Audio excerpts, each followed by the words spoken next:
This is where we're going to look at how you connect things to your mixer. You may already know a lot of this stuff, so you can quite safely skip this section if you want to. Microphones use balanced XLR cables. Don't use line inputs for microphones. The plugs won't fit, and even if you use an XLR to jack adapter, the levels won't match.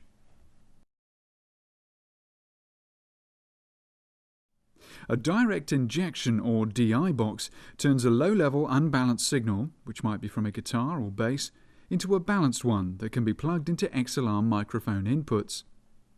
Balanced signals can travel much further than unbalanced ones without losing out to noise and interference. Of course, you might want to just mic up a guitar amp for a more authentic sound. The best DI boxes are active and use phantom power from the mixer. Although you can connect guitars to line inputs, there will always be an impedance mismatch, which isn't good for the sound. Most instruments that you can't hear at all unless you turn them on have line-level outputs, and so do CD and mini-disc players, DAT machines and wireless microphone receivers. Mono outputs can go straight into a mono-line input on the mixer. You can plug stereo line sources into the left and right inputs on a stereo channel, or into two adjacent mono channels, as long as you pan them hard right and left.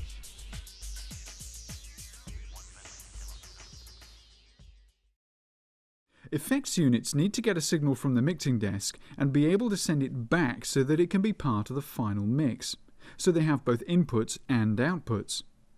Connect the mono input of your effects unit to a post-fader auxiliary output.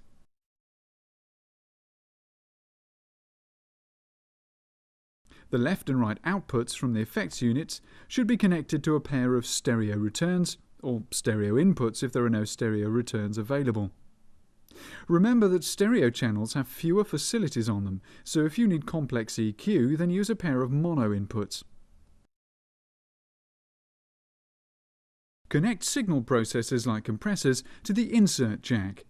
You'll need a special insert cable, which allows the audio signal to be sent and returned to the mixer using only one connector. The cable itself has the insert jack at one end and splits into two separate legs, one with a plug for the input to the processor and one with a plug for the output.